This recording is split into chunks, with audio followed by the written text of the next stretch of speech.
Okay. Again आप सभी को मैं स्वागत करना चाहती हूँ। चलिए शुरू करते हैं। मैं आज हमारे पार्टनर्स लव मैटर्स इंडिया और निवारणा को बहुत बहुत धन्यवाद देना चाहती हूँ हमारे साथ जुड़ने के लिए। आज हमारी सेशन की होस्ट आरती शुक्ला लव मैटर्स इंडिया से हैं एंड मैं अब उन्हें पास करूंगी। धन्यवाद तनीषा। आप सभी का स्वागत है हमारे इस बैठक में आज, जिसका नाम है किससे पूछे कौन सिखाए, चलिए मर्दों को भी ये पढ़ाएं।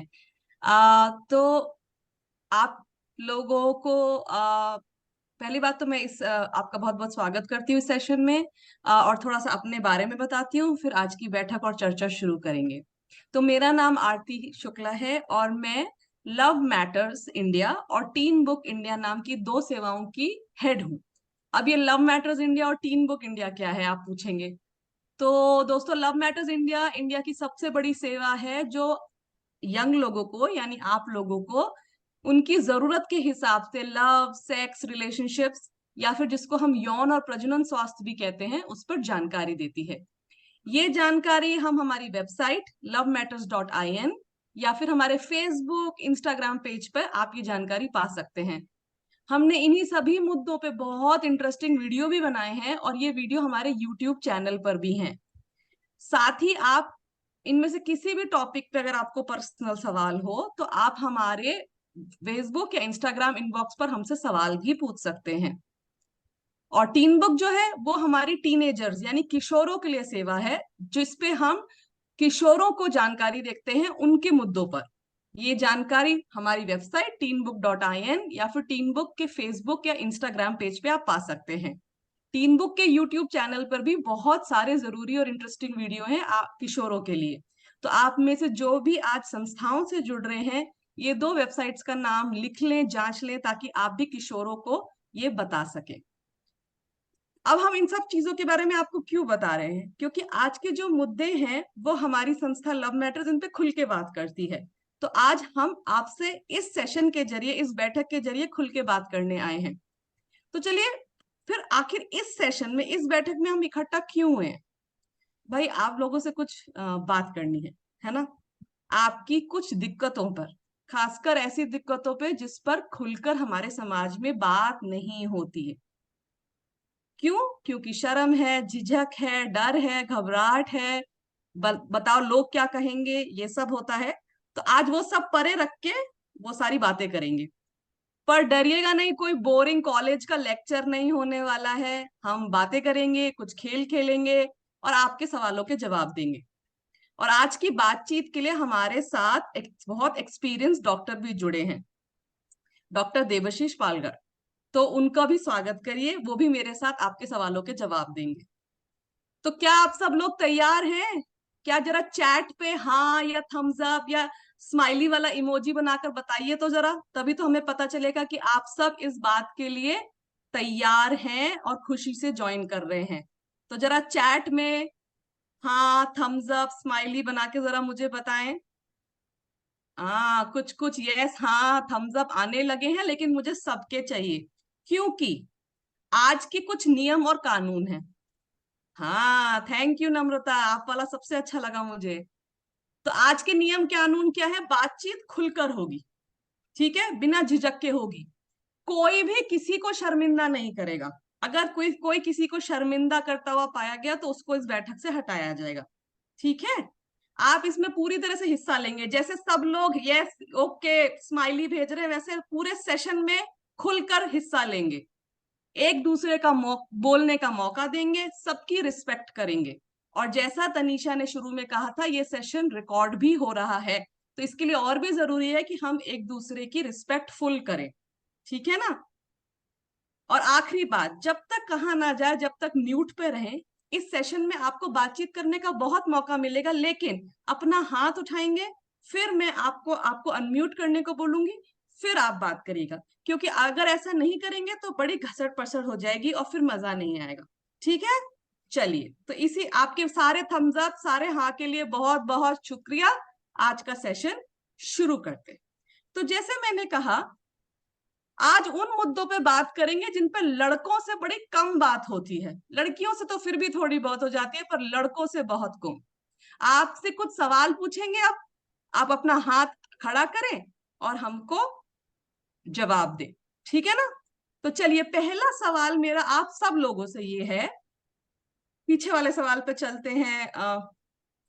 नहीं नहीं, हम 2-3 स्लाइड आगे चले गए हैं, पहले सवाल पे चलते हैं। तो पहला सवाल मेरा आप सब लोगों से ये है कि लड़कियों को जब लड़कियों वाली दिक्कतें जिन्हें हमारे समाज में कहा जाता है, तो वो गायनेकोलॉजिस्ट के पास जाती हैं या लेडी डॉक्टर के पास जाती हैं? लड़के किसके पास जाएंगे अगर उनको दिक्कत है? सब लोग अपने हाथ उठाएं, मैं किसी एक को आमंत्रित करूंगी बुलाने के लिए। कि जब लड़कों को लड़कों वाली दिक्कतें होती हैं, पहले तो ये मुझे बताइए कि कितने लोगों को मालूम है इसका जवाब। जरा हाथ उठा के दिखाइए या चैट पे लिख के बताइए कि हाँ मुझे इसका जवाब मालूम है, हाँ या ना मुझे इसका जवाब नहीं मालूम है। जरा फटाफट चैट पे मुझे बताइए, मुझे जानना है कि कितने लोगों को इसका जवाब मालूम है। हाँ या ना लिख के बताइए चैट में कि क्या आपको मालूम है कि लड़के को किस डॉक्टर के पास जाना होता है लड़कों वाली दिक्कतों के लिए? हाँ मालूम है, ना नहीं मालूम? सभी लोग जवाब दें, खुल के बातचीत, पूरा पूरा पार्टिसिपेट करना है। बहुत अच्छे, और इसमें कुछ गलत सही नहीं है, हाँ ना सब ठीक है, मुझे सिर्फ जानना है कितने लोगों को मालूम है। हेलो, बहुत अच्छे। और याद रखिए कुछ गलत सही नहीं है, सब बढ़िया है। चलिए, बहुत से लोग कह रहे हैं हाँ और बहुत से लोग कह रहे हैं ना। तो चलिए, जिन लोगों ने बोला है हाँ उनसे पूछते हैं कि किस डॉक्टर के पास जाना है। रचना, आप हाथ उठा रही हैं, बताइए कि किस डॉक्टर के पास जाना होता है जब लड़कों को अपनी लड़कों के शरीर से जुड़ी दिक्कत होती है? बताइए रचना, अनम्यूट करके बताएं।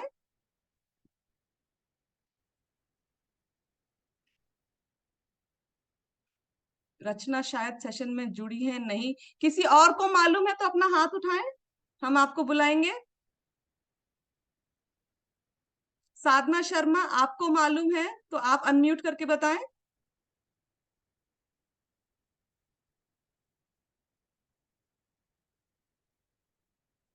पुरुष विशेषज्ञ के पास जाते हैं। पुरुष विशेषज्ञ कोई डॉक्टर होते हैं क्या? कौन से डॉक्टर होते हैं पुरुष विशेषज्ञ? स्त्री विशेषज्ञ को तो गायनाकोलॉजिस्ट कहा जाता है, पुरुष विशेषज्ञ कौन होते हैं?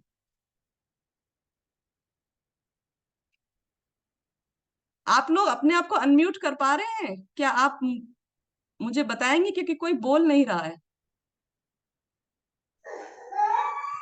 मुझे जानकारी नहीं है इसकी।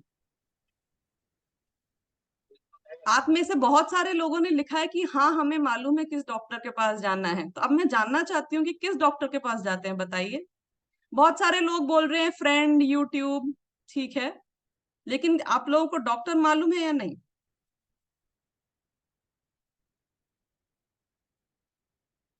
तो चलिए, वो खुद ही अपने डॉक्टर बन जाते हैं। थैंक यू नम्रता।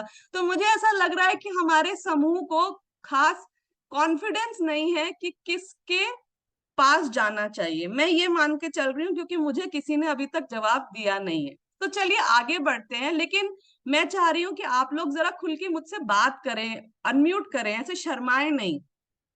तो सब चलो, तो अब ये बात करते हैं कि लड़कों वाली दिक्कतें होती क्या हैं या लड़कों वाले मुद्दे होते क्या हैं। क्या मुझे कोई बता सकता है? जैसे लड़कियों में माहवारी की दिक्कत होती है, उनको बहुत दर्द होता है, या फिर जब प्रेगनेंसी होती है तब उनको जाना पड़ता है।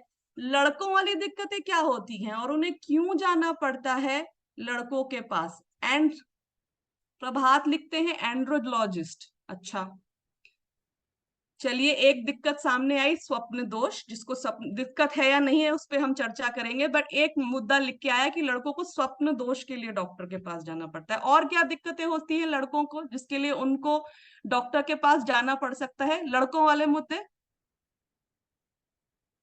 इस सेशन में लड़के काफी सारे जुड़े हैं हमें हमारे साथ, बताइए।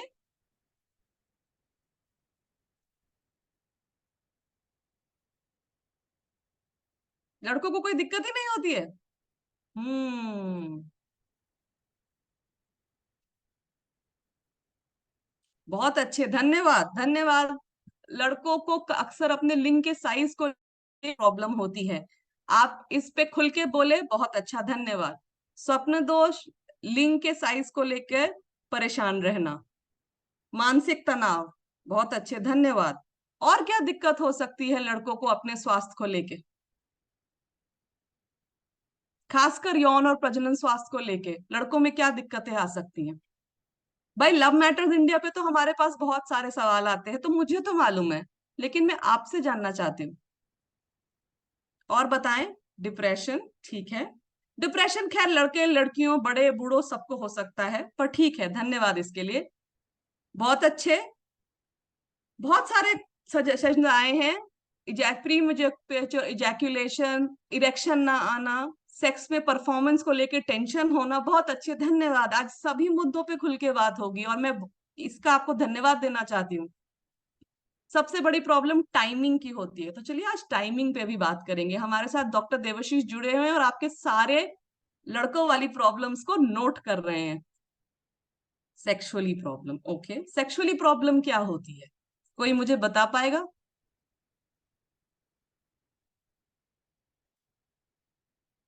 चलिए, बहुत सारी चीजें आप लोगों ने इसमें ऑलरेडी लिख दी है, तो इन सारी चीजों को नोट करते हुए आगे बढ़ते हैं। लड़कों को भी काफी सारी दिक्कतें होती हैं और लड़के भी शर्माते हैं। तो चलिए ये बताइए, क्या ये जो मुद्दे आपने अभी अभी बताए हमें, कृष्ण कुमार, आप कुछ कहना चाहते हैं, बोलिए।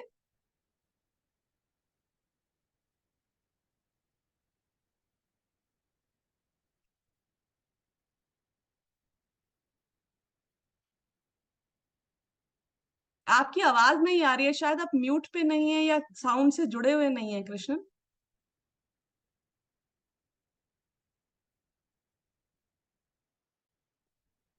एक बार अपना कनेक्शन काट के फिर जुड़िए, मेरे ख्याल से आप साउंड से जुड़े नहीं है कृष्ण। तो चलिए, मेरा अगला सवाल आप सबसे ये है कि क्या इन मुद्दों पर दोस्तों के बाहर, बहुत सारे लोगों ने बोला कि वो इनसे अपने दोस्तों से बात कर लेते हैं इन सब मुद्दों पे, पर क्या दोस्तों के बाहर किसी और से, बड़ों से, किसी और समझदार लोगों से, या फिर डॉक्टर से, क्या बात करना आसान होता है? नहीं नहीं। होता है? नहीं होता? क्यों नहीं होता? नो। हाथ उठा के बताइए, क्यों नहीं होता? मैम, हम लोग अपने आप में शर्मिंदगी महसूस करते हैं। रेखा, आप कुछ कह रही हैं, जी मैम। बोलिए। मैम, हम लोग इसलिए बड़ों से नहीं बता पाते हैं क्योंकि हम लोग अपने आप में शर्मिंदगी महसूस करते हैं कि सामने वाला मेरे बारे में क्या सोचेगा अगर ये चीज हम उसको बताएंगे तो। थैंक यू मैम, रेखा। अपने बता। ओके, शर्मिंदगी महसूस होती है, ये सोचता है कि सब लोग क्या सोचेंगे मेरे बारे में, डॉक्टर क्या सोचेंगे, ये हमें लगता है कि क्यों, क्योंकि इस मुद्दों के बारे में सोचना क्या गलत है? नहीं है महसूस, नहीं मतलब गलत? गलत नहीं, मानसिकता के हिसाब से गलत है। ठीक है, ठीक है, धन्यवाद रेखा। कोई और इसमें अपनी अपनी राय देना चाहेगा? विनय, आप कुछ बोलना चाह रहे हैं?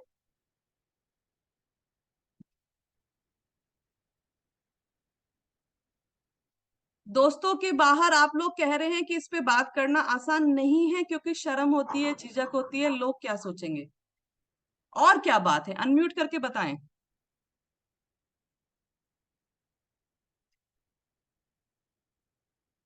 रूरल एरिया में ज्यादा शर्मिंदगी होती है। विनय, आप कुछ कह रहे हैं?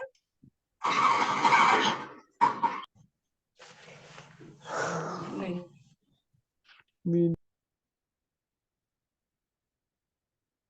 साथियों के साथ शेयर करना ज्यादा आसान है, तो चलिए साथियों से बात कर लेते हैं। अगला सवाल मेरा साथियों के बारे में ही है। तो जब लड़कों में ये बातचीत होती है, तो क्या सीरियस में होती है या अक्सर मजाक, छेड़छाड़, या एक्चुअली में सलाह होती है दोस्तों के बीच में? दोस्तों के बीच में किस तरीके की बातचीत होती है जब लड़कों के मुद्दे आते हैं, जैसे कि आ, स्वप्न दोष, हस्त मैथुन, इरेक्शन न आना, इस बारों में किस किस किस तरीके से बात होती है? मजाक में होती है, बेइज्जती भी होती है, मजाक मजाक में होती है। धन्यवाद रोहित, प्रभात, आप लोगों का। और लोग बताएं कि क्या इसमें दोस्तों से सिर्फ मजाक की बात होती है? क्या दोस्तों से सही सलाह मिल पाती है? आप लोग म्यूट करके बात नहीं करेंगे तो सिर्फ मेरी ही आवाज आएगी, मजा नहीं आएगा मुझे बिल्कुल भी। रेखा ने तो कुछ बातें कही हैं। आप यहाँ पे करीबन 60 लोग जुड़े हुए हैं मेरे साथ। मैम मजाक में टाल फ्रेंड भी इस बात को सीरियस तरीके से नहीं लेता है, मजाक में काट देता है। Thank you Rekha. सीरियसली नहीं लेते, मजाक में टाल दिया जाता है। जी आप में मैम। से कुछ लोग आप में से कुछ लोग सवाल पूछ रहे हैं। सवालों के लिए रुक जाइए। खुजली क्यों होती है, स्वप्न दोष क्यों होता है, ये सवालों के जवाब हमको थोड़ी सी देर में देंगे। अभी हम ये जानना चाह रहे हैं कि हमारे समाज में इन सब चीजों में दिक्कतें क्या क्या आती हैं। ठीक है, आपके सवालों के जवाब हम देंगे। थैंक यू रेखा। राजेश कहते हैं कि दोस्तों से तो मजाक में ही बात होगी, क्योंकि जितना मुझे पता है उतना उनको पता है, तो इससे ज्यादा वो सलाह क्या देंगे। Thank you Rajesh. अच्छा, तो अभी तक मुझे आप लोगों से ये बात पता चली है, और मुझे बताइएगा अगर मैं गलत हूं। ज्यादातर लोगों को सही सही नहीं मालूम है कि किस डॉक्टर से लड़कों वाली सलाह लेनी चाहिए।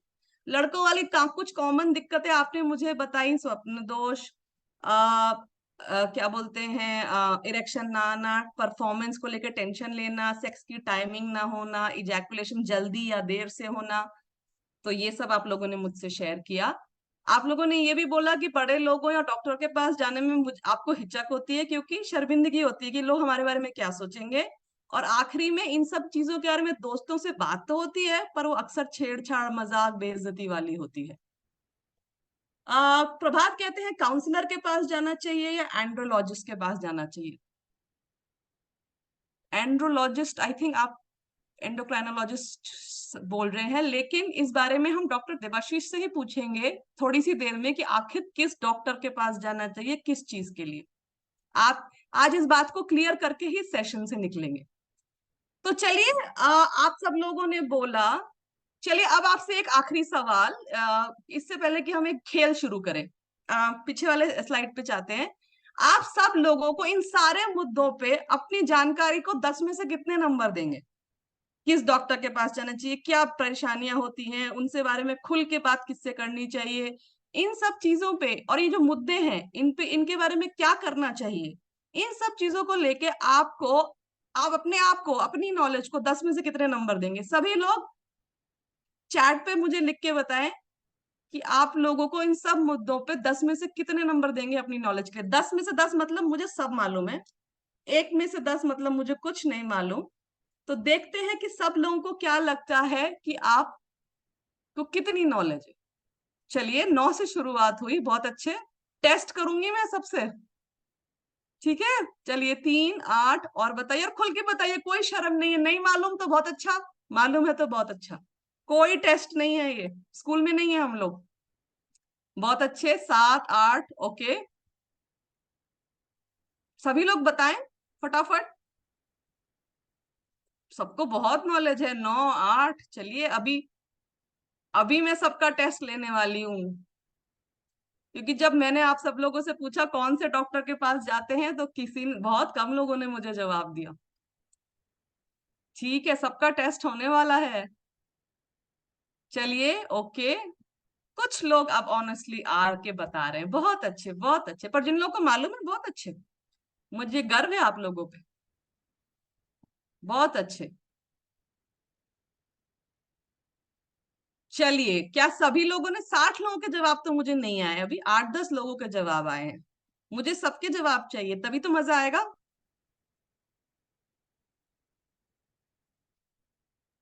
चलिए, बहुत अच्छे, बहुत सारे लोग कह रहे हैं कि उनको अच्छी जानकारी है। तो चलिए फिर एक, सभी लोग जवाब देते जाएं। चलिए, एक क्विज खेलने के लिए तैयार है फिर?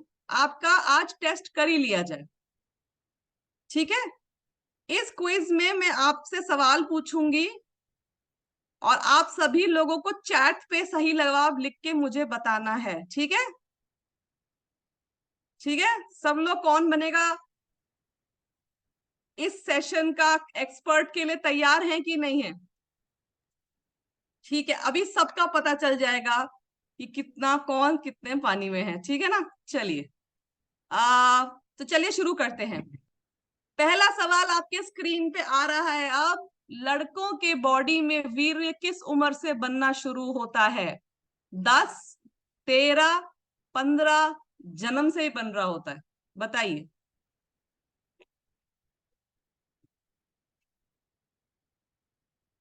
10, 13, 15, बताइए बताइए, सभी लोग जवाब दें। बी, बहुत अच्छे, खेलिए खेलिए, बताइए। 13, ओके, जन्म से, ठीक है। बताइए बताइए, सब लोग बताइए।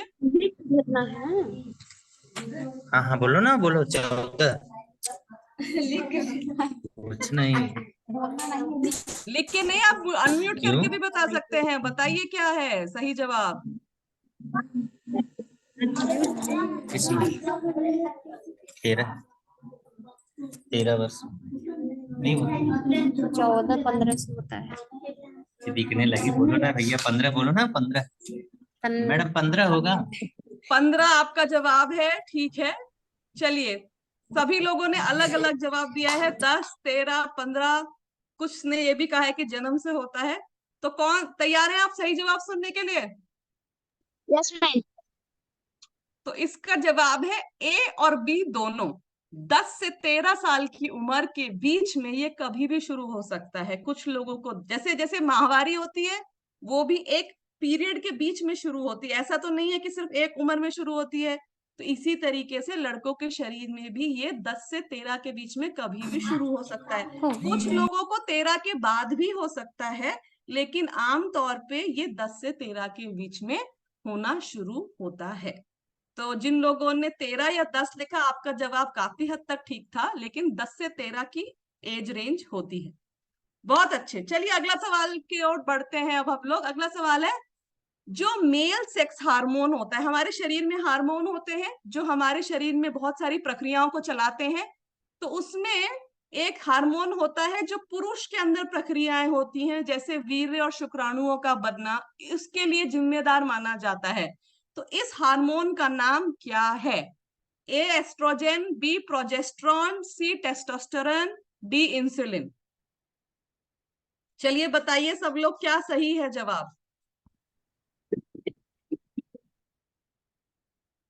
ओके ओके, अभी तक सिर्फ एक को जवाब आ रहा है, सी टेस्टोस्टेरोन।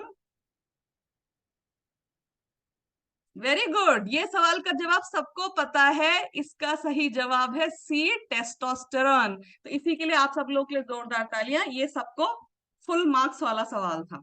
चलिए आगे बढ़ते हैं। कॉन्डम एसटीडी या प्रेगनेंसी को कैसे रोकता है? लिंग और योनि में दवाई डल जाती है कॉन्डम के जरिए, ये शुक्राणुओं की गिनती कम कर देता है, ये शरीर में जाके कॉन्डम हार्मोन्स रिलीज करता है, या फिर वीर्य को योनि में जाने से रोकता है। किस तरीके से कॉन्डम प्रेगनेंसी को रोकता है? बताएं फटाफट। D number ma'am. Okay, thank you Rekha. बाकी, अरे वाह, बहुत अच्छे, इसकी जानकारी भी सबको है। हमारी पूरी टीम को जोरदार तालियां। डी यानी कॉन्डम जब पहना जाता है लिंग के ऊपर, तो जो वीर्य और शुक्राणु हैं वो कॉन्डम में ही फंस के रह जाते हैं, वो योनि में प्रवेश ही नहीं करते। तो इससे ना सिर्फ प्रेगनेंसी रुकती है, बल्कि यौन संचारित रोगों यानी सेक्सुअली ट्रांसमिटेड डिजीज भी एक शरीर से दूसरे शरीर में नहीं जा पाती। बहुत अच्छे, हमारी टीम तो बहुत अच्छा कर रही है। चलिए आगे बढ़ते हैं। वासेक्टोमी या नसबंदी जिसे कहा जाता है, वो क्या करती है? मर्दानगी कम करती है, स्पर्म को कमजोर करती है ताकि प्रेगनेंसी ना हो सके, हमेशा के लिए प्रेगनेंसी रोकती है, या यौन इच्छा को कम करती है? D number ma'am. Okay, very good, इसका जवाब भी सब लोगों का एक मत आ रहा है, सी, हमेशा के लिए प्रेगनेंसी रोकती है। बहुत अच्छे, ये क्लास तो टॉपर क्लास है। तो चलिए अगले सवाल पे चलते हैं फटाफट बिना देरी के। क्या प्रेगनेंसी रोकने के लिए लड़के क्या क्या इस्तेमाल कर सकते हैं? कॉन्डम्स, नसबंदी, पिल्स, कॉपर टी। ए नंबर में। लिखिए। ओके, बहुत बहुत सारे लड़कों का कहना है A B D, A B, A B, A B D. Okay, A B. Shravan, आप कुछ कहना चाह रहे हैं?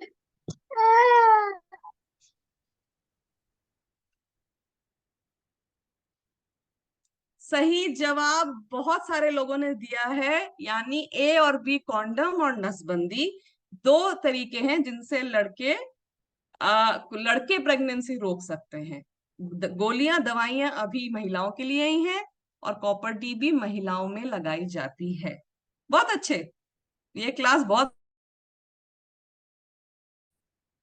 अगला सवाल पूछते हैं। गर्भ निरोध के उपाय चुनने में किसका मेन रोल होता है? पुरुष, गर्भ निरोध यानी प्रेगनेंसी रोकने के लिए, पुरुष, महिला, दोनों, या दोनों में से कोई भी? बताएं फटाफट। दोनों का मैम। दोनों का। ओके, सिर्फ रेखा बात कर रही है, मजा नहीं आ रहा, बाकी लोग भी नहीं बात कर रहे हैं। अच्छा, एक बात बताइए, दोनों का क्यों है? प्रेग्नेंट तो महिलाएं होती हैं। मैम दोनों लोग तो है जिससे रेखा, जैसे किसी होता और है। को बुलाना चाह रही हूँ मैं, आपसे मेरी बातचीत हो रही है, मुझे बहुत अच्छा लग रहा है, पर मैं कोशिश कर रही हूँ कि कोई और तो बोले कि भाई दोनों का क्यों है? प्रेग्नेंट तो महिलाएं होती हैं, कोई बताना चाहेगा? खासकर मैं लड़कों से सुनना चाहूंगी, ये मर्दों का सेशन है तो मर्दों से तो सुने हम। हेलो। हाँ जी, हेलो, सुन पा रहे हैं आप मुझे? बिल्कुल, बताएं। मैम, इसको रोकने के लिए ना मेल और फीमेल दोनों का ही योगदान होना चाहिए। क्यों? वो ऐसा इसलिए, पर मुझे ऐसा लगता है, ऐसा कोई खास रीजन नहीं मेरे पास। इन हम्म। केस मान लीजिए कि अब इजैकुलेशन करते हैं तो उस टाइम अगर गलती से अगर अंदर रह गया, बाहर नहीं हुआ, तो इसमें हम्म। गलती तो मैन की मानी जाएगी कि भाई उसने ध्यान नहीं दिया या केयर नहीं रखी उस टाइम। अब इसमें अगर अच्छा, अकेली लड़की तो गलत नहीं होगी, भाई उसको तो बोला जाए कि तुमने क्यों नहीं अपने पास रखा प्रोटेक्शन, या गोली क्यों नहीं खाई, ऐसा कुछ। दोनों का बनता बहुत है अच्छे, सहयोग। बहुत अच्छे रोहित, क्योंकि प्रेगनेंसी एक हाथ से नहीं होती। प्रेग्नेंट भले ही लड़कियां होती हैं, लेकिन बिना लड़कों की भागीदारी के तो प्रेग्नेंट नहीं होती हैं। इसको हम गलती जी। नहीं कहेंगे, इसको हम जिम्मेदारी कहेंगे, है ना? क्योंकि गलती तो हमारे ओके ओके। समाज ने बनाया हुआ है उसको।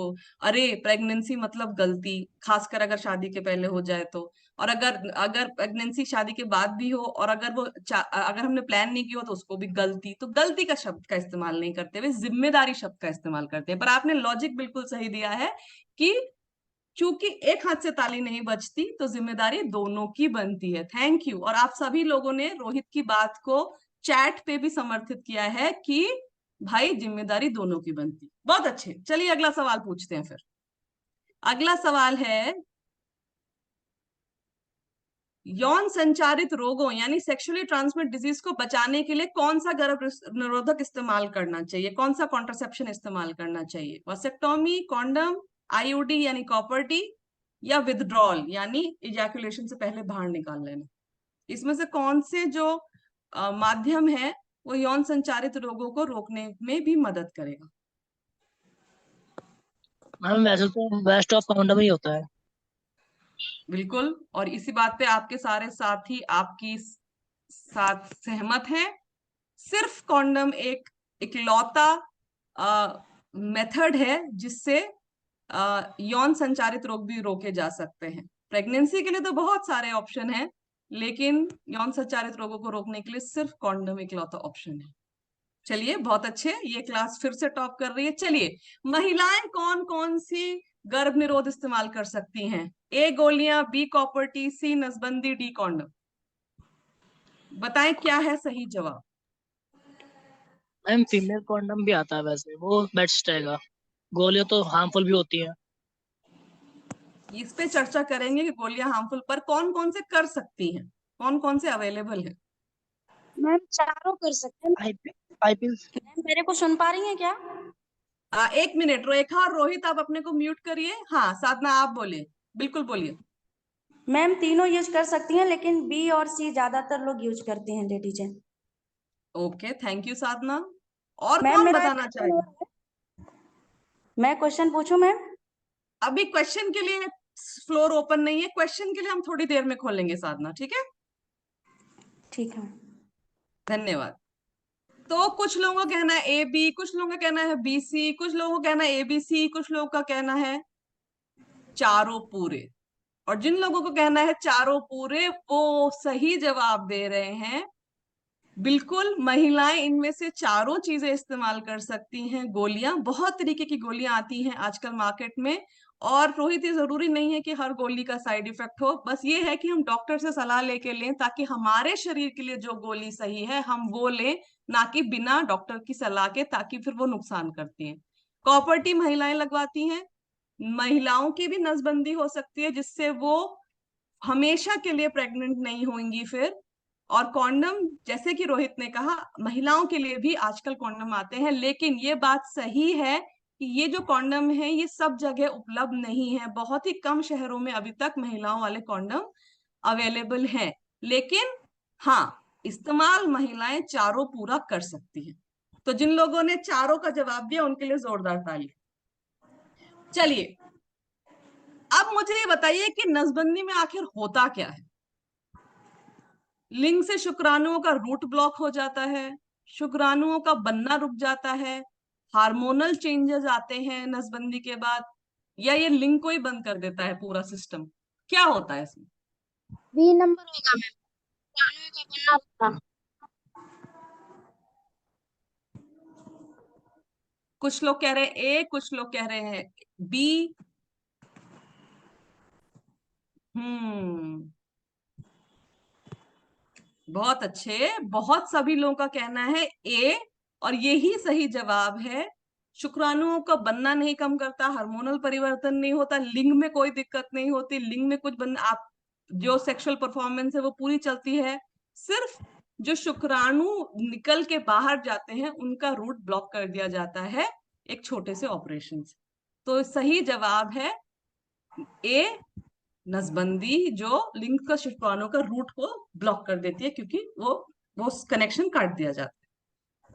बहुत अच्छे, चलिए अब बात करते हैं पुल आउट की, विड्रॉल की, इजैकुलेशन से पहले लिंग को योनि से बाहर निकालने की। उससे क्या होता है? प्रेगनेंसी नहीं होती, एसटीवी से बचाव होता है, प्रेगनेंसी और एसटीडी से बचाव होता है, प्रेगनेंसी और एसटीडी दोनों के चांसेस हैं। थोड़ा सोचना पड़ेगा इसको पढ़ के, जरा ध्यान से पढ़िए। और यहाँ पे आया चक्कर, सबके अलग अलग जवाब, ए बी सी डी, और बहुत सारे लोग ए कह रहे हैं। बताइए बताइए।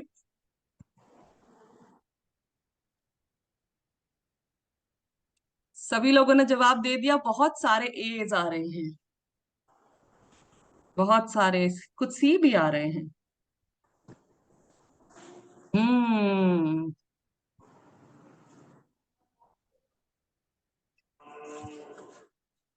तो यहां पकड़ी गई बहुत सारे लोगों की नॉलेज में कमी। बहुत सारे लोग मानते हैं कि सेक्स के टाइम अगर इजैकुलेशन से जस्ट पहले पुल आउट कर लिया जाए तो सब सेफ है, प्रेगनेंसी नहीं होती। और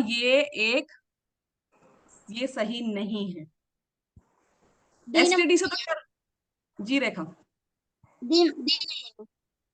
बिल्कुल।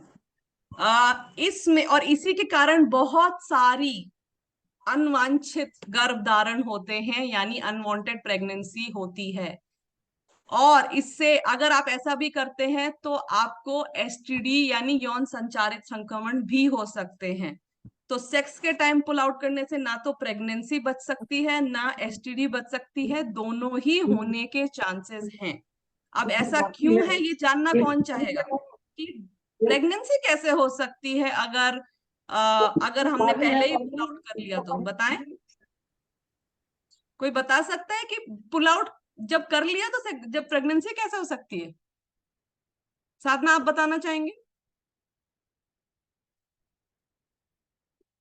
नहीं, चलिए कोई बात नहीं। कोई और बताना चाहेगा कि अगर पुल आउट, क्योंकि बहुत सारे लोगों ने ए बोला तो आपको शायद ऐसा लगता है कि पुल आउट करने से पहले से सी सही नहीं है नम्रता जी, सिर्फ डी सही है। प्रेगनेंसी और एसटीडी होने दोनों का चांसेस है। तो कैसे है मैं समझाती हूँ। जब सेक्स होता है तो लिंग और योनि दोनों में से फ्लूइड निकलते हैं ताकि सेक्स होने में आसानी हो। इसी तरीके से जो इजैक्यूलेशन है, यानी जो लिंग से वीर्य का निकलना होता है, उससे पहले एक लिक्विड आता है प्रीकम, इसको बोलते हैं प्रीकम। उस प्रीकम में भी शुक्राणु, और ये इजैक्यूलेशन से पहले निकलता है, इजैक्यूलेशन के वक्त नहीं निकलता, उससे पहले निकलता है। और इस प्रीकम में भी शुक्राणु हो सकते हैं, कंफर्म नहीं है लेकिन हो सकते हैं। इसलिए स्पेशली जब हम यंग होते हैं, जब शुरू शुरू में प्रेगनेंसी होती है, जब बॉडी बहुत फर्टाइल होती है, तो वो प्री कम के शुक्राणु से भी अनवांटेड प्रेगनेंसी हो सकती है। तो इसीलिए बहुत सारे लोगों के बीच में लव मैटर्स इंडिया पे खासकर बहुत सवाल होते हैं कि मैम हमने तो उससे पहले ही निकाल लिया था, फिर कैसे हो गया। तो ये ऐसे हो गया कि जो प्री कम निकलता है लिंग से इजैक्यूलेशन के पहले, स्खलन से पहले, उसमें भी शुक्राणु हो सकते हैं। तो आज जितने लोगों ने अभी ए लिखा है वो प्लीज इसको नोट करें कि प्रेगनेंसी के चांसेस बहुत कम नहीं होते हैं, रिस्क रहता है। और आज जितने लोगों ने भी ए लिखा है या बी लिखा है या सी लिखा है, आज सही जानकारी लेके इस बैठक से निकलेंगे कि विड्रॉल करने से ना तो प्रेगनेंसी का रिस्क कम होता है और ना ही यौन संचारित रोगों का। ठीक है ना। चलिए, एक चीज की जानकारी आज आप लोगों ने ली, लिंग के साइज और मेल फर्टिलिटी या पौरुष या मर्दानगी या बच्चा होने की क्षमता या जो भी कुछ कह सके, दोनों के बीच का उसका क्या असर होता है। लिंग के साइज और फर्टिलिटी में क्या कनेक्शन है। ए जितना बड़ा लिंग उतनी फर्टिलिटी, छोटा लिंग ज्यादा फर्टाइल होता है। लिंग को बड़ा होना चाहिए ताकि प्रेगनेंसी हो सके। लिंग के साइज का फर्टिलिटी या बच्चा पैदा करने की क्षमता पे कोई असर नहीं होता। क्या लगता है आपको, क्या सही जवाब है। ये सारे मैम मिथ है अभी, लिंक के साइज सारे से मैटर कोई कुछ करता ही नहीं है। Okay, thank you. पर मैं और लोगों को भी कुछ, सब लोगों को ये मिथ नहीं मालूम है, पर मुझे लगता है इस सवाल का जवाब सबको मालूम है। सही बात है, लिंग और फर्टिलिटी या लिंग के साइज। चलिए, फर्टिलिटी का तो सबको मालूम है, लेकिन कहते हैं कि छोटे लिंग वालों को सेक्स में आनंद नहीं आता या महिलाओं को उनके सेक्स में आनंद नहीं आता। क्या ये बात सच है? ये ऐसा माना जाता है, क्या ये बात सच है?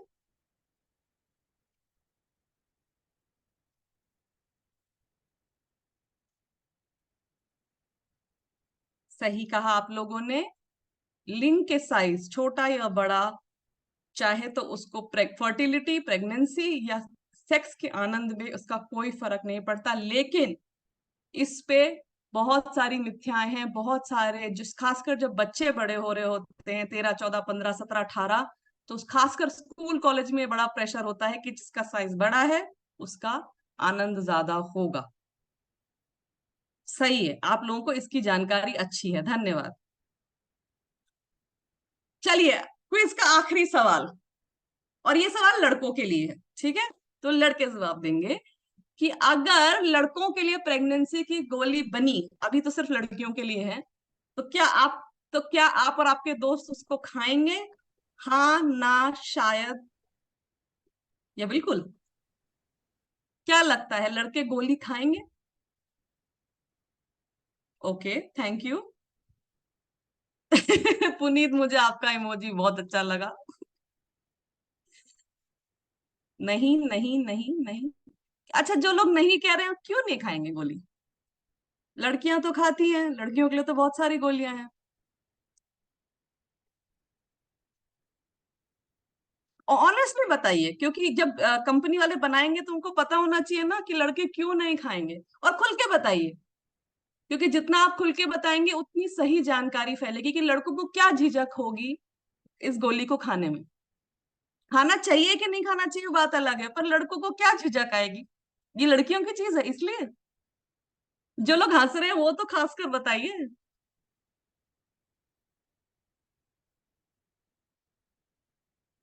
एक बात बोलूंगी, जो लोग ना कह रहे हैं वो शायद सच्चाई के ज्यादा करीब है, क्योंकि हिचक तो होगी, मैं समझ सकती हूँ, लेकिन मैं आपसे सुनना चाहती हूँ कि क्यों हिचक होगी। ठीक है पुनी, लड़कियां खा सकती हैं तो आप भी खा सकते हैं, अच्छी बात है, पर जिन्होंने ना कहा अपना जरा बताइए तो, शर्मा क्यों रहे। कमजोरी आ जाएगी, ये एक टेंशन हो सकती है कि हम भाई हम गोली खाएंगे तो कमजोरी आ जाएगी। थैंक यू प्रभात। और क्या हो सकता है कारण जिसकी वजह से लड़के झिझकेंगे? ऐसा क्या कारण हो सकता है जिसकी वजह से लड़के झिझक सकते हैं? मैम, मैं कुछ कहना चाहती हूँ। बोलिए। जैसे अभी पुरुष नसबंदी महिला नसबंदी के लिए बहुत लोगों के साथ अगर पुरुष नसबंदी करा लेते हैं, बहुत सारे लोग मजाक उड़ाते हैं, अरे ये तो ऐसा किया वैसा किया, ये नसबंदी करवा लिया, क्या अपनी वाइफ को नहीं करवाने दिया, मतलब बहुत सारी बातें करते हैं। तो ऐसे लोग मजाक उड़ा सकते हैं उनका, या उनके साथ कोई और ऐसा बिहेवियर हो सकता है, इसलिए वो बहुत। नहीं खाना चाहिए। तो जो नसबंदी में होता है वही गोलियों में भी होगा शायद, आप कह रहे हैं कि मजाक उड़ेगा, नामर्द हो जाएंगे, अरे ये तूने क्या कर लिया, इस तरह की उनको दिक्कत आएगी, है ना? समाज से। ठीक है, कुछ लोग करें जब तक कंफर्म नहीं हो, कोई साइड इफेक्ट नहीं हो, तब तक नहीं खाएंगे। अच्छा ठीक है, शायद लोगों को मजाक उड़ जाएगा कि पौरुष कम हो जाएगा, विरिलिटी कम हो जाएगी, हेडेक हो जाएगा, पूरी शहर की बातचीत शुरू हो जाएगी। धन्यवाद, आप लोग वो बातें कह रहे हैं जो हम सब लोगों को जानकारी होनी चाहिए। घर में खा सकते हैं चुपचाप, लेकिन बाहर दिक्कत हो सकती है। ओके ओके ठीक है, आप लोगों ने हमें अपना ऑनेस्ट ओपिनियन दिया, इसके लिए बहुत बहुत धन्यवाद। तो चलिए अब बात करते हैं डॉक्टर देबाशीष से। अभी तक हम लोगों ने बातें करी, कुछ मिथ्याओं को दूर किया, खासकर विड्रॉल वाली मिथ्याओं को, लेकिन अब हम बैक सीट लेते हैं और आपके सारे सवालों को पूछते हैं डॉक्टर देवाशीष से। तो हमने पहले क्या किया है, हमने पहले वो 10 सवालों को इकट्ठा किया है जो लव मैटर्स इंडिया पे आते हैं हमें अक्सर कर कॉमन। आप में से कुछ लोग ये जो स्क्रीन पे खींचा खाची कर रहे हैं उसको मत करिए, क्योंकि उससे हमारा खराब हो रहा है ना? तो आ, और खासकर हम लोग स्कूल में थोड़ी है, कक्षा 5 में, तो ये मत करिए। डॉक्टर देवाशीष आज हमसे जुड़े हैं जो हमारे उन सवालों को जवाब देंगे जो अक्सर लोगों के बीच में होते हैं। पहले 10 सवाल हम उनसे पूछेंगे क्योंकि ये हमने अपने उससे इकट्ठे किए, और फिर आप सब लोग जो सवाल उनसे पूछना चाहते हैं, आप सबको मौका मिलेगा, तो हमारे साथ बने रहिए। डॉक्टर देवाशीष, आपका स्वागत है हमारी चर्चा में। आज पहले अपना थोड़ा सा परिचय अपने बारे में लोगों को बताइए, आप क्या करते हैं और किस तरह की पेशेंट्स को आप देखते हैं। तो सबसे पहले नमस्कार सभी लोग यहाँ पे जुड़े हुए अलग अलग रीजन से हमारे कंट्री के, तो सबको गुड आफ्टरनून पहले तो। और जैसे आप बात कर रहे थे कि अभी हम सेक्स के बारे में बात कर रहे हैं या फिर मील्स को लेकर जो सेक्सुअल प्रॉब्लम्स के लेकर बात कर रहे हैं, तो I think it's a very important topic जो चर्चा होनी चाहिए। और मैं आज बहुत खुश हूँ कि इतने सारे लोग इस चर्चा में जुड़े हुए हैं और इतने सारे सवाल लोगों के मन में हैं। थोड़ा सा अपना अगर परिचय दूंगा तो मैं डॉक्टर देवाशीष पालकर, मैं एक साइकियाट्रिस्ट हूँ। अक्सर लोगों को ये बात, जैसे आपने पहला ही सवाल पूछा था, कि मालूम नहीं होता है कि अगर पुरुषों को सेक्स को लेकर प्रॉब्लम्स होती है तो कहाँ जाना होता है। तो मेल्स की अगर सेक्सुअल प्रॉब्लम्स की बात करें तो दो तरह के डॉक्टर्स होते हैं जो स्पेशलाइज्ड होते हैं इनको ट्रीट करने में। एक होते हैं हम जैसे लोग जो साइकियाट्रिस्ट होते हैं, जो हम सेक्सोलॉजी की भी प्रैक्टिस करते हैं, और दूसरे होते हैं यूरोलॉजी जो सीखा हुआ होता है, या फिर यूरो सर्जन्स जो होते हैं, वो भी इस चीजों के बारे में सक्षम रहते हैं। तो मैं मेनली साइकियाट्रिस्ट हूँ और सेक्सोलॉजिस्ट हूँ, और मैं वडोदरा गुजरात में प्रैक्टिस करता हूँ। और आज मैं आपसे इस मीडियम से जुड़ा हुआ हूँ, तो मुझे बहुत खुशी हो रही है। आई थिंक हम कंटिन्यू करते हैं डिस्कशन को। थैंक यू देवाशीष, एक बहुत जरूरी सवाल का जवाब देने के लिए कि भाई किस डॉक्टर से मिलना होता है। तो जैसे डॉक्टर देवाशीष ने कहा कि अगर लिंग से जुड़ी दिक्कतें हैं तो उनको यूरोलॉजिस्ट के पास जाके दिखाना चाहिए। आपसे बहुत सारे लोग शायद एंड्रोलॉजिस्ट बोल रहे थे, पर यूरोलॉजी यूरोलॉजी यानी जो, साइकियाट्रिस्ट और यूरोलॉजिस्ट हाँ दोनों मैडम, बिकॉज बिल्कुल आ रही, मैं उस साइकियाट्री में पे भी भी आ हम रही लोग। थी। तो मैं उनको बताना चाह यस। रही थी कि क्योंकि यूरोलॉजिस्ट मूत्र मार्ग से जुड़ी जितनी भी दिक्कतें होती है उनको देखते हैं, और हमारी पीनस जो है वो दोनों काम करती है, इसलिए यूरोलॉजिस्ट लिंग से जुड़ी सभी समस्याओं को देख सकते हैं। लेकिन बहुत सारी जो सेक्स से जुड़ी समस्या होती हैं वो हमारे मानसिक तौर पे भी होती हैं, जिसके लिए बहुत सारा काम हमको मानसिक लेवल पे करना पड़ता है। और यहाँ आते हैं साइकाइट्रिस्ट और सेक्सोलॉजिस्ट, जो जैसे कि कभी कभी इरेक्शन में दिक्कत आना, इस चीजों के सवाल, इनकी चीजों के जो इलाज है वो दवाइयों में नहीं है, वो हमारी मानसिक सोच को बेहतर करने में है। तो वहां पे साइकाइट्रिस्ट और नहीं मैडम, एक्चुअली सेक्सोलॉजिस्ट, सॉरी दवाइयाँ मैंने भी शायद इसको उपलब्ध सही रहती करी। हैं। ठीक है, आप हाँ इसको एग्जैक्टली। क्लैरिफाई करिए, कैसे डॉक्टर, राइट। साइकाइट्रिस्ट कैसे इस चीज को ट्रीट करते हैं, आपसे सुनते हैं। तो अगर हम बात करें अगर इरेक्शन को लेकर, जिसको इरेक्शन नहीं ही हो पा रहा है ना, तो इरेक्शन जी नहीं होने के जी कई सारे कारण होते हैं। तो सबसे पहले तो हमें कारण समझना जरूरी है कि उसे इरेक्शन क्यों नहीं हो रहा। क्या वो परफॉर्मेंस को लेकर उसे चिंता है, जिसे परफॉर्मेंस एंजाइटी कहा जाता है, उस वजह से है? क्या कुछ गलत सोच है, जिसे मिथ्स या मिसकंसेप्शन कहा जाता है, उस वजह से है? या फिर सच में वहां पे ब्लड सप्लाई ठीक से नहीं पहुंच रहा, उस वजह से इरेक्शन नहीं आ रहा? या फिर कुछ हार्मोन्स की कमी है, उस कारण से उसका इरेक्शन नहीं आ रहा? तो सबसे पहली बात तो हमें ये जानना है कि किस कारण से उसका इरेक्शन नहीं आ रहा। और मान लो अगर एंजाइटी की वजह से नहीं आ रहा, तो उसे एंजाइटी को ठीक करना है।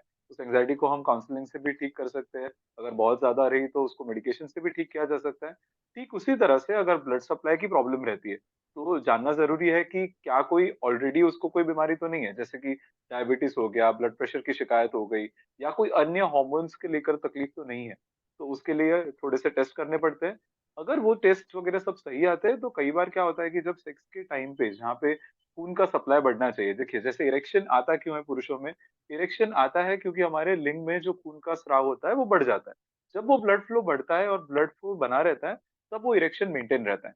लेकिन कई बार बिकॉज ऑफ एंजाइटी भी वो ब्लड फ्लो बढ़ा नहीं रह पाता, और वो इरेक्शन जल्दी से लूज आउट हो जाता है, यानी कि जल्दी से वो इरेक्शन चला जाता है, तो वो संभोग नहीं कर पाते। तो उस वक्त में इरेक्शन से पहले यानी इंटरकोर्स से पहले कुछ मेडिसिन अवेलेबल रहती है, जो लेने के बाद आप इरेक्शन सही से आएगा और आप इंटरकोर्स सही से कर पाएंगे। लेकिन बहुत बार ये सारी गोलियां ऐसे ही मार्केट में उपलब्ध रहती है, तो बिना जांच किए कि आपको इरेक्शन क्यों नहीं आ रहा, ये दवाएं लेना रिस्की रहता है। तो आपने शायद दवाई का नाम सुना होगा, वाइग्रा करके है, जो बहुत ही प्रचलित मेडिकेशन है, जिसपे बहुत सारे जोक्स वगैरह भी बनते हैं।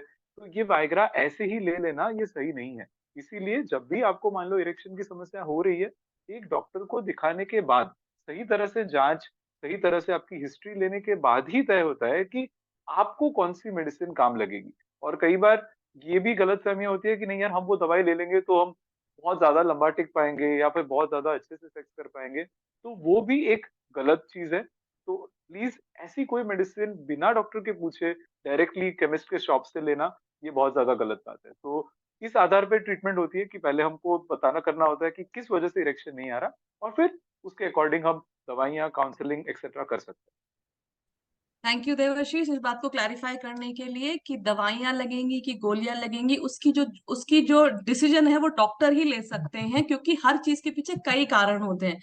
कई कारण अगर होते हैं। कारण पता होगा तो इलाज सही होगा, बिना कारण पता करे अगर हम इलाज सही बात करेंगे है। तो जैसे उसके साइड हम इफेक्ट हो बुखार, सकते। बुखार आता है, जी ठीक है, तो बुखार जी आता है तो बुखार के भी कई तरह के कारण होते हैं, है ना? तो सिर्फ बुखार में हम पैरासिटामोल लेंगे तो उस वक्त के लिए शायद हमको ठीक हो जाएगा। लेकिन अगर वो जड़मूल से अगर हम देखेंगे नहीं कि बुखार मलेरिया का था, डेंगू का था, चिकनगुनिया का था, टीबी का था, तो फिर वो अच्छे से इलाज हो नहीं पाएगा। तो इसीलिए पहले जांच करना, पहले हिस्ट्री लेना, यानी मरीज से पूछना कि उसे दिक्कतें क्यों आ रही है, कब से आ रही है वगैरह। फिर हम सही नतीजे पे आते हैं कि किस वजह से उसको इरेक्शन की प्रॉब्लम्स हो रही है, किस वजह से उसको सेक्स की प्रॉब्लम्स हो रही है, और फिर सही ट्रीटमेंट देना, यही एक उचित मार्ग रहता है। Right, thank you doctor Devashish. तो चलिए अब हम आपके लिए कुछ ऐसे सवाल लाए हैं जो हमारे फोरम पे बहुत अक्सर पूछे जाते हैं, और आपकी राय इन पे बहुत बहुत हेल्पफुल रहेगी, जो आज हमारे साथ सब लोग जुड़े भी हैं और आगे भी जो लोग हमारे साथ किससे पूछे कौन से खाओ के साथ जुड़ते रहेंगे। सबसे पहले बहुत सारे लोगों को कॉन्डम्स के बारे में जानकारी है, हाँ प्रेगनेंसी बचती है, हाँ सेक्स ट्रांसमिटेड डिजीज बचती है, लेकिन मजा नहीं आता, उसमें प्लेजर नहीं मिलता, आनंद नहीं आता। तो कोई और कुछ कर सकते हैं इसके बारे में कि कॉन्डम ना यूज करना पड़े, या कुछ इसका कुछ इलाज है, तरीका है? राइट। तो देखिए, कॉन्डम्स एक बहुत ही सस्ता और बहुत ही अच्छा उपाय है प्रेगनेंसी रोकने के लिए। साथ साथ सेक्सुअली ट्रांसमिटेड इन्फेक्शंस जो है, उसको रोकने के लिए सबसे आसान तरीका है। तो अगर आपको लग रहा है कि कॉन्डम्स आपको पहनना जरूरी है, ये मालूम है, लेकिन आपको लग रहा है कि नहीं, कॉन्डम से प्लेजर नहीं आता, तो आजकल मार्केट में ऐसे भी टाइप्स के कॉन्डम्स अवेलेबल है जिससे आपका सेंसेशन जो है पुरुषों का वो बना रहेगा, जो प्लेजर है वो बना रहेगा। तो तरह तरह के वैरायटी ऑफ कॉन्डम्स अवेलेबल हैं और आप ट्राई करके देख सकते हैं। तो सबसे पहले तो यही रहेगा कि आप different types of condoms use करके देखिए और फिर इस नतीजे पे आइए कि सच में आपको कॉन्डम नहीं पहनना है या पहनना है। और दूसरी ये चीज है कि अगर कॉन्डम नहीं पहन रहे तो फिर सेक्सुअली ट्रांसमिटेड इन्फेक्शन, यानी कि जब भी हम सेक्स कर रहे होते हैं तो हमारा जब संपर्क आता है, जैसे पुरुषों का पेनिस और महिलाओं का वेजाइना का कांटेक्ट आता है, तो एक दूसरे को इन्फेक्शन होने के चांसेस रहते ही है। तो उसको रोकने के लिए दूसरे तरीके ये हो सकते हैं कि फीमेल कॉन्डम्स, लेकिन फीमेल कॉन्डम्स की जैसे हमने बात की वो बहुत ज्यादा जगह पे उपलब्ध होते भी नहीं। इसलिए सेक्सुअली ट्रांसमिटेड इन्फेक्शन को अगर रोकना है तो कॉन्डम्स आर द बेस्ट। लेकिन अगर आप प्रेगनेंसी को रोकने की बात कर रहे हो तो प्रेगनेंसी रोकने के दूसरे भी तरीके होते हैं, जैसे हार्मोनल पिल्स होते हैं, जैसे दवाइयाँ होती है जो महिलाएं ले सकती है, जिससे उनकी साइकिल इस तरह से रहेगी कि वो ओव्यूलेशन या फर्टिलाइजेशन नहीं होगा, यानी कि बच्चा नहीं बनेगा। राइट, तो उस तरह की भी मेडिकेशन अवेलेबल होती है। ऑल्सो एक इंट्रायूट्राइन डिवाइस करके आता है, वो भी होता है जो महिलाएं यूज कर सकती है, जिसमें ऐसे हॉर्मोन्स लगाए हुए होते हैं जिससे जब भी अगर मान लो पुरुषों के स्पर्म्स निकलते भी है, शुक्राणु निकलते भी है, तो वो वहां तक नहीं जाएंगे, एग्स तक नहीं जाएंगे और वो फर्टिलाइजेशन नहीं हो पाएगा, तो वो बच्चा नहीं बन पाएगा। तो इस तरह के कई सारे मेथड्स अवेलेबल रहते हैं। बट सिर्फ ये सोच के कि वो मजा नहीं आ रहा, उस वजह से आप कॉन्डम्स को अगर नहीं यूज कर रहे तो at least different types of condoms को आप समझ सकते हैं, क्या क्या तरीके हैं कॉन्डम्स के, और दूसरे तरह के लुब्रिकेंट्स वगैरह भी आप यूज कर सकते हैं, जिससे आपका वो प्लेजर वाला पार्ट है वो बना रहे। Thank you Devashish. तो कॉन्डम्स को इसलिए मत हटा दीजिए साइड में क्योंकि उनमें आनंद नहीं आता, क्योंकि आजकल कंपनियां बहुत सारे ऐसे ऑप्शंस लाई हैं मार्केट में जिससे कॉन्डम्स को इस्तेमाल भी किया जा सकते हैं और साथ में आपका आनंद भी बना रहे। तो आनंद भी बना रहे। बिफोर सेइंग कि हम इसको यूज ही नहीं करेंगे, हम्म। मार्केट जाइए और पता करिए क्या क्या अवेलेबल है। Thank you doctor Devashish. अच्छा, दूसरा सवाल हमारे पे जिसका मैंने थोड़ा थोड़ा इसका जानकारी क्विज में दिया था, पर मैं चाहूंगी कि आप अच्छे से उसको बताएं कि सेक्स के टाइम बिल्कुल पुल आउट कर लेते हैं और ये बहुत कॉमन सवाल है हमारे बहुत कम। वेबसाइट पे। तो ये सेफ है ना? क्या है, नहीं है और क्यों नहीं है? देखिए, पुल आउट करना मतलब अगर सामान्य भाषा में बताया जाए तो कुछ पुरुषों को ऐसा लगता है कि नहीं, हम महिला के योनि में इजैकुलेट नहीं करेंगे तो हम सेफ है ना, क्योंकि हमने तो स्पर्म्स वहां पे इंसर्ट किए ही नहीं। लेकिन जब भी हम इंटरकोर्स कर रहे हैं, जब हम संभोग कर भी रहे होते हैं ना, तो हमारा नेचुरली भी वहां से थोड़ा थोड़ा प्री कम, यानी कि इजैकुलेशन हमारा हो उससे पहले ही थोड़ा सा वो फ्लूइड निकलने लगता है, जो एक फ्लूइड हमारी बॉडी नेचुरली बनाती है ताकि वो इंटरकोर्स का जो प्रोसेस है, संभोग का प्रोसेस है, वो आसान हो सके। अब रिसर्च में पाया गया है कि वो जो प्री कम होता है, यानी इजैकुलेशन से पहले जब आप इंटरकोर्स कर रहे हैं, तो वो जो फ्लूइड निकलता है ना, उसमें भी स्पर्म्स हो सकते हैं, उसमें भी वीर्य और शुक्राणु हो सकते हैं, तो उससे भी प्रेगनेंसी के चांसेस हैं। तो अगर आप सिर्फ ये सोच रहे हैं कि मैं पुल आउट कर लूंगा और प्रेगनेंसी नहीं होगी, तो ये गलत मान्यता है, क्योंकि इसमें बहुत ज्यादा रिस्क है। और कई बार वो हमारा जो इजैकुलेशन वाला जो पार्ट है वो कंट्रोल में नहीं रह सकता, है ना। तो बहुत लोगों को ये कंट्रोल लगता है कि हम कर लेंगे, लेकिन उस मोमेंट पे अगर नहीं हुआ, और साथ साथ जैसे मैंने बताया कि प्रीकम तो रिलीज होने ही वाला है, तो डेफिनेटली आप एक्सपोज कर ही रहे हैं अपने पार्टनर को कि वो प्रेगनेंसी की तरफ जाएंगे। Thank you doctor Devashish. और ये जो जो हमें कॉन्फिडेंस है कंट्रोल को उसको भी लेके जो आपने इस बारे में राइट। बात रखी उसके लिए भी धन्यवाद। ये कॉन्फिडेंस कभी कभी ओवर कॉन्फिडेंस बन जाता है, एग्जैक्टली। तो थैंक यू। अगला सवाल हमारे मंच पे जो अक्सर आता है वो है कि प्रेगनेंसी का टेंशन ना हो इसलिए पार्टनर को आईपिल लेने को बोल देते हैं, दोनों के लिए कोई टेंशन नहीं, ये तो ठीक है ना?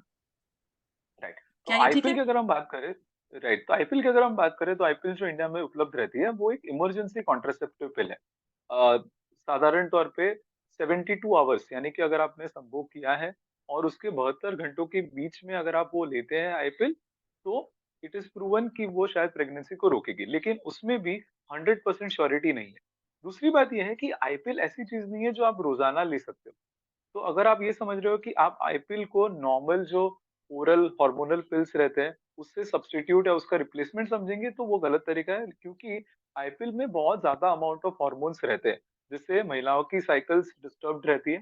तो आईपीएल एक नॉर्मल तरीका नहीं है बच्चा रोकने का, आईपीएल एक इमरजेंसी तरीका है। तो इमरजेंसी शब्द का मतलब ही है कि अगर मान लो बाकी कोई आपने मेथड ट्राई की थी, तो मैंने अपना कॉन्डम ट्राई किया था लेकिन सपोज कॉन्डम में लीक हो गया, या फिर कॉन्डम सही से आपने नहीं पहना था, या आपको पता है कि आपने कॉन्डम्स नहीं पहना था और फीमेल्स ने भी कोई मेडिसिन ली थी लेकिन उसका डोज मिस कर दी है, तो उस केस में सिर्फ इमरजेंसी पर्पस के हेतु ही उसका यूज होना चाहिए।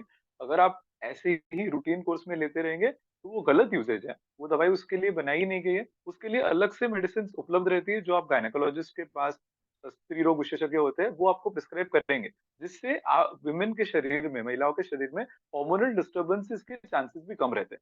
तो आईपीएल एक रोजाना लेने वाली चीज नहीं है, वो केवल एक इमरजेंसी कॉन्ट्रासेप्टिव पिल है।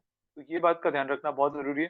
कई लोग इसको मिसयूज करते हैं कि नहीं यार हम हर बार सेक्स करेंगे और फीमेल पार्टनर को बोल देंगे कि आईपीएल ले ले। तो फीमेल्स को भी ये जानना जरूरी है कि वो आईपीएल भी ऐसी चीज नहीं है कि आप लगातार रोजाना लेते रहे। अगर आप हार्मोनल कंट्रोल चाहते ही हैं तो उसके लिए गायनेकोलॉजिस्ट, स्त्री रोग विशेषज्ञ से कांटेक्ट कीजिए, ताकि वो आपकी पूरे साइकिल के हिसाब से आपको मेडिसिन देंगे, जिससे आपके साइकिल्स में भी उतार चढ़ाव इतने नहीं आएंगे और साइड इफेक्ट्स भी नहीं होंगे।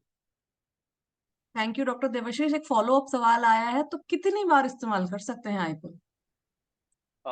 ऐसा कोई रेशियो स्टडीज में नहीं देखा गया है, लेकिन आप एक साइकिल में 2 से 3 बार तक भी यूज कर सकते हैं। बट जितना कम से कम यूज करें उतना बेहतर है। तो अगर इसका आसान सवाल जवाब देना है तो जितना कम से कम, या उस चीज तक जाना ही ना पड़े तो ज्यादा बेहतर है। तो जैसे हमने बात की वो एक इमरजेंसी मेजर है, तो इमरजेंसी हम नहीं जाना चाहेंगे रोजाना, तो वो समझदारी से हम कर सकते हैं।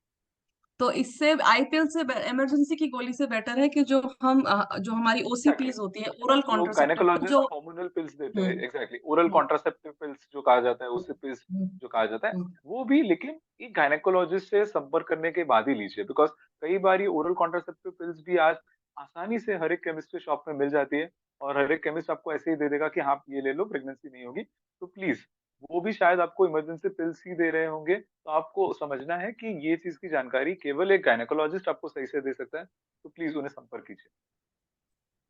थैंक यू इसको इसको दूर करने के लिए और हमारा फॉलो अप क्वेश्चन का जवाब भी देने के लिए। अगले सवाल की ओर बढ़ते हैं। फर्स्ट टाइम सेक्स से तो प्रेगनेंसी नहीं हो सकती, क्या ये सही है?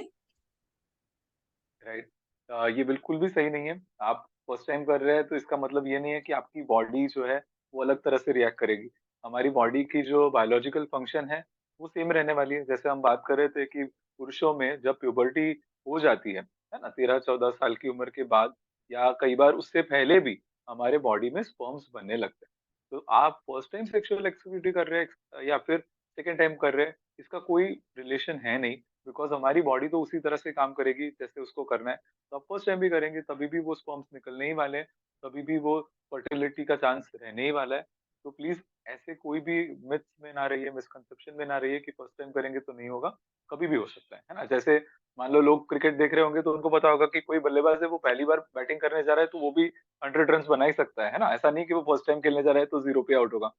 राइट। क्या बढ़िया तरीके से आपने बात समझाई है कि भाई फर्स्ट टाइम जा रहा है तो जीरो पे आउट थोड़ी होगा, सेंचुरी भी बन सकती है। तो इस सेंचुरी को अपने दिमाग में रखिए।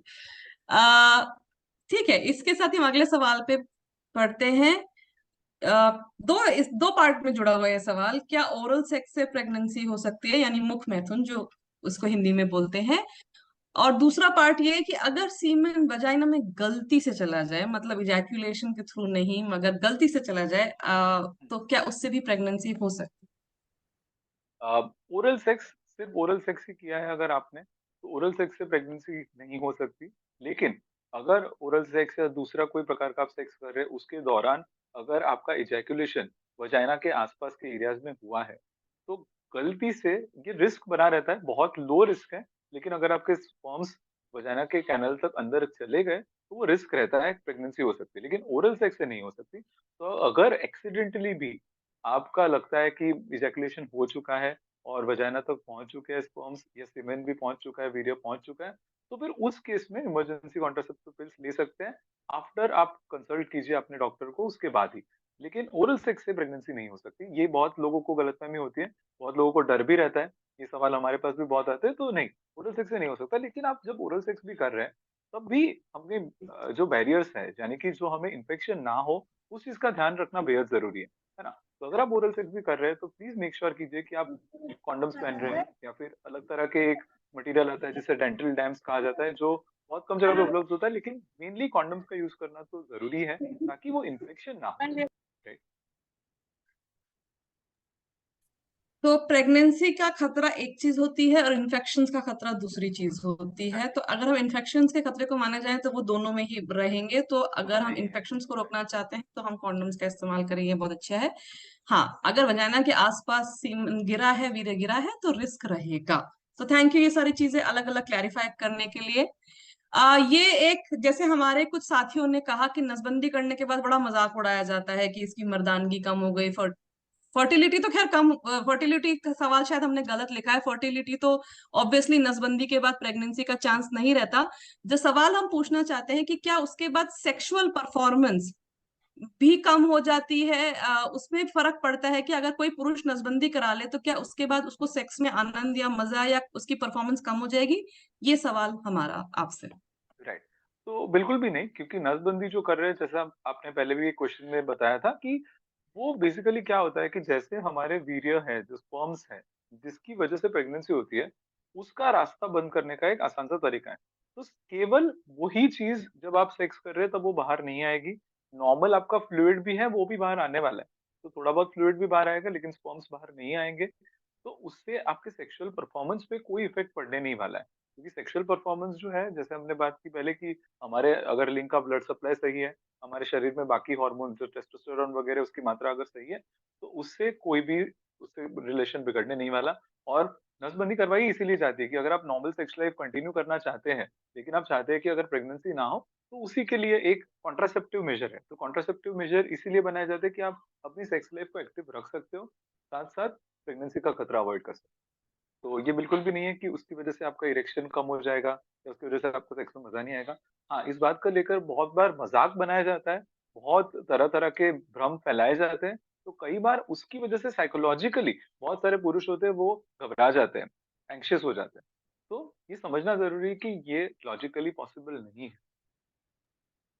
तो जो चीज रुकती है वो है शुक्राणु, लेकिन बाकी एग्जैक्टली। आपके जो सेक्सुअल फंक्शन है, जो शुक्राणु जो प्रेगनेंसी क्रिएट कर सकते हैं, बाकी सारे सेक्सुअल फंक्शन नसबंदी एग्जैक्टली। किसी तरीके से इम्पैक्ट नहीं करती है। लेकिन ये बात पॉइंट आपका मुझे बहुत अच्छा लगा कि क्योंकि नसबंदी कराई है तो इतनी टेंशन हो जाती है, उसके बाद अगर सक्सेस परफॉर्मेंस में दिक्कत हो तो वो सीधे नसबंदी से कनेक्ट की जाएगी, ना कि टेंशन से।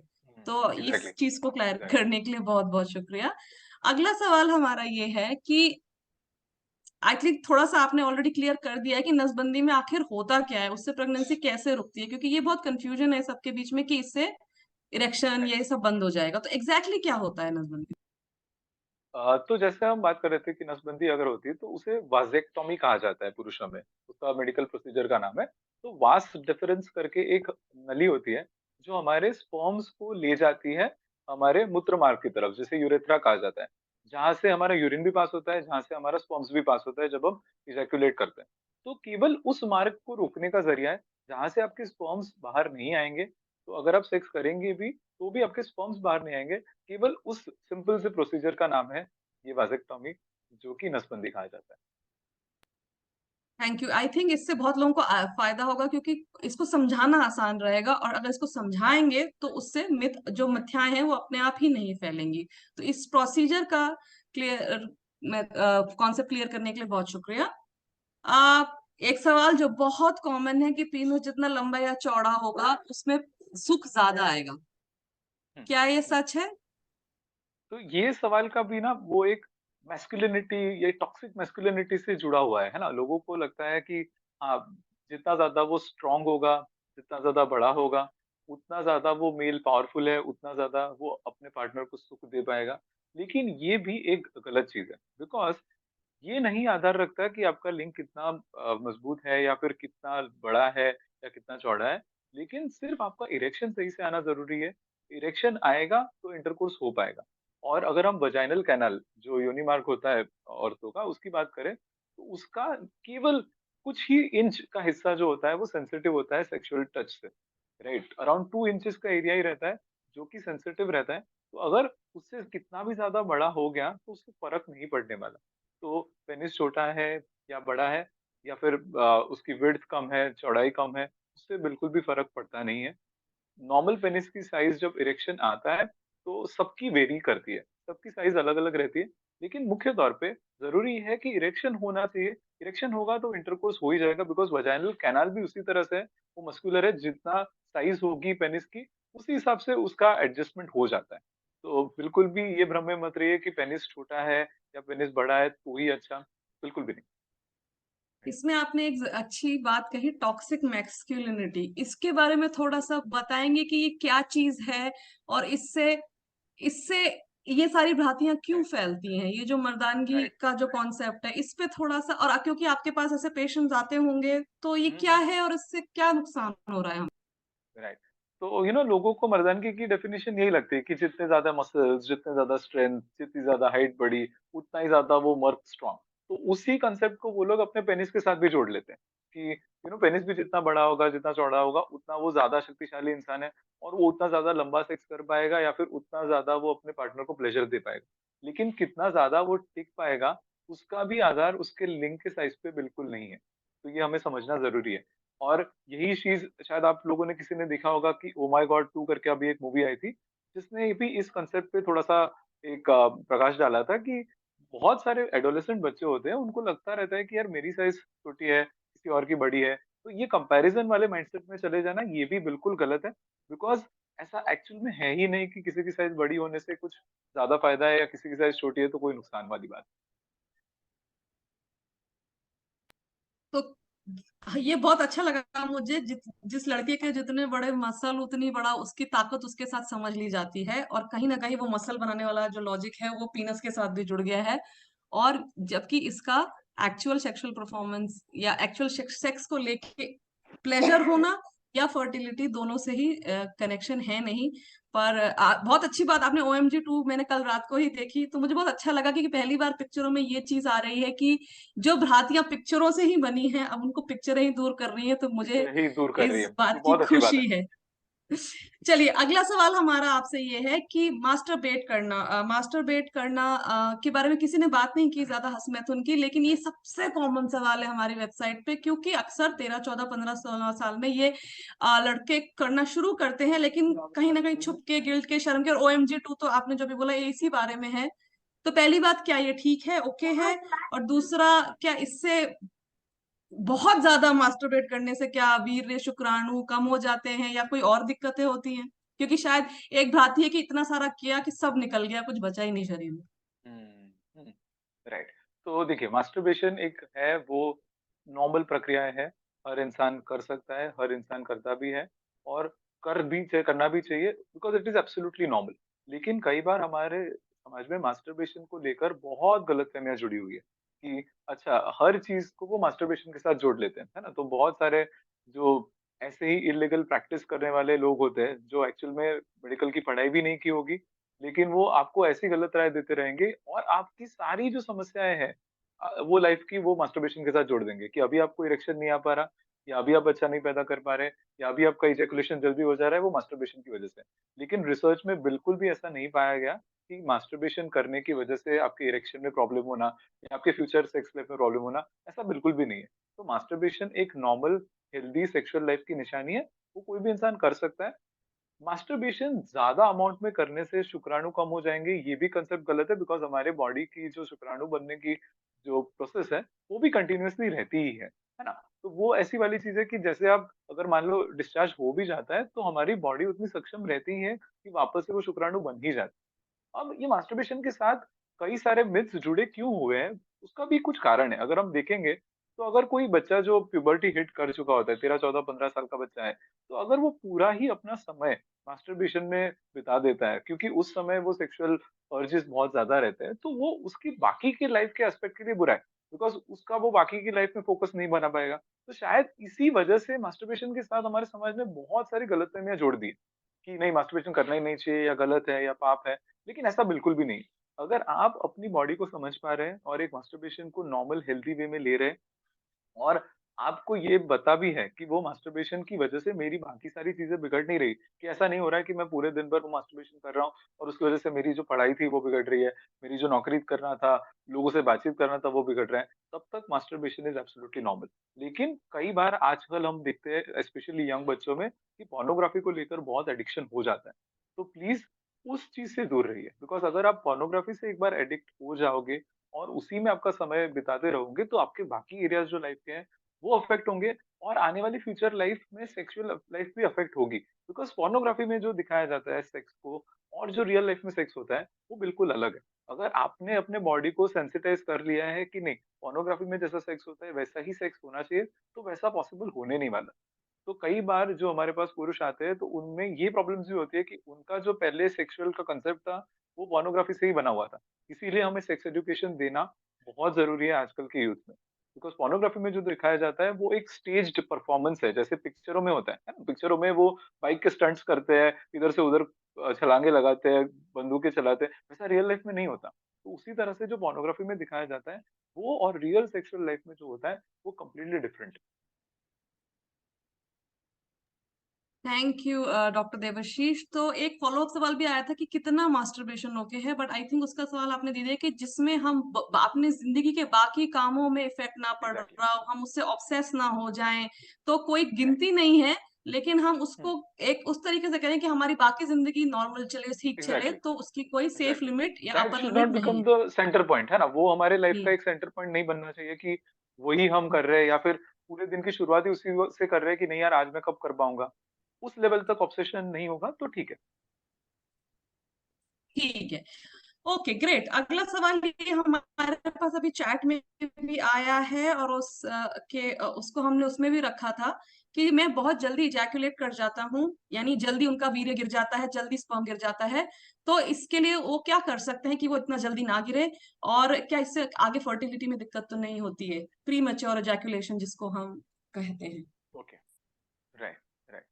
तो प्रीमैच्योर इजैकुलेशन या फिर शीघ्र पतन, पहले तो समझना है कि शीघ्र पतन किसे कहा जाता है। कई लोगों को ये मालूम नहीं होता कि उनका जो सेक्सुअल लाइफ हो रहा है वो नॉर्मल है या फिर वो शीघ्र पतन हो जा रहा है। तो शीघ्र पतन अगर एक मेडिकल चीज की बात की जाए तो प्रीमैच्योर इजैकुलेशन तब कहा जाता है कि जब एक मेल 1 मिनट के अंदर इजैकुलेट कर दे रहा है, और ये चीज लगातार पिछले कुछ महीनों से होती जा रही है, हर बार जब वो संभोग करता है तब, तभी जाके उसे प्रीमेच्योर इजैकुलेशन कहा जाता है। ठीक है, वापस मैं एक बार दोहराऊंगा कि अगर वो मेल है वो इजैकुलेशन 1 मिनट के अंदर ही समाप्त कर दे रहा है, और वो लगातार कुछ महीनों से चला जा रहा है, जब भी हर बार वो इंटरकोर्स करता है, संभोग बनाता है, तभी जाके उसे प्रीमेच्योर इजैकुलेशन कहा जाता है। अब नॉर्मल इजैकुलेटरी टाइम जो होता है वो 2 to 5 मिनट्स तक का रहता है। तो कई लोगों को ये मिसकंसेप्शन रहता है कि यार नहीं डॉक्टर साहब, मैं तो 5 मिनट में ही मेरा खत्म हो जाता है तो मुझे प्रीमेच्योर इजैकुलेशन। तो नहीं, बिल्कुल भी नहीं। अगर आप 2 मिनट से लेकर 5 मिनट तक में इजैकुलेट कर रहे हैं तो वो एक नॉर्मल टाइमिंग है। ये कंसेप्ट भी बहुत आजकल देखने को मिल रहा है, बिकॉज एज आई सेड कि वो पोर्नोग्राफी से आता है। पोर्नोग्राफी में जो दिखाया जाता है संभोग को, वो 15-15, 20-20 मिनट, 30-30 मिनट तक की वो फिल्म होती है। तो लोगों को भी ये लगने लगता है कि नहीं, उतना टिकना जरूरी ही है। अगर उतना नहीं टिक पाया तो फिर वो मुझे प्रॉब्लम है कि प्रीमेच्योर इजैकुलेशन है। और कई सारी फीमेल्स को भी लगता है कि नहीं यार, वो तो 5 मिनट ही टिक पा रहा है, 10 मिनट ही टिक पा रहा है, तो ये नॉर्मल नहीं है। राइट। तो हमें समझना है कि इजैकुलेशन जो है वो 2 to 5 मिनट्स में हो ही जाने वाला है।